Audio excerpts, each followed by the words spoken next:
और उधर कराची में सर्द हवाओं का राज है। कम से कम दर्जा हरारत सिंगल डिजिट में आने का इम्कान है। सर्दी की ये लहर कब तक बरकरार रहेगी, बता रही हैं रुताबा उरूस, जो कि इस वक्त चीफ मेट्रोलॉजिस्ट सरदार सरफराज के साथ मौजूद हैं। Rutaba, over to you.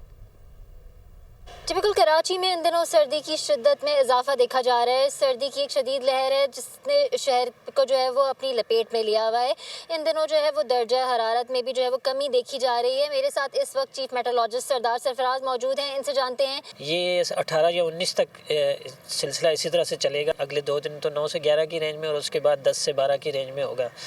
तो फिर 20 से लेके 22 तक 3-4 दिन ऐसे होंगे कि जिसमें चूँकि एक वेस्टर्ली वेव दाखिल होगी बलूचिस्तान के रास्ते ऊपर तक फैलेगी शुमाली इलाकों तक। तो जब भी वेस्टर्ली वेव दाखिल होती है तो फिर कराची में भी थोड़ी सी विंड जब चेंज होती है या मॉइस्चर ज़्यादा होता है तो टेम्परेचर ज़्यादा नहीं गिरता। तो जनवरी के आखिर तक सर्द मौसम ही रहेगा जनरली। जो खासकर रात की और सुबह की सर्दी है वो बरकरार रहेगी। चीफ मेट्रोलॉजिस्ट सरदार सरफराज का कहना है कि 19 जनवरी तक जो है वो कराची में सर्दी की ये लहर जो है वो असरअंदाज रहेगी।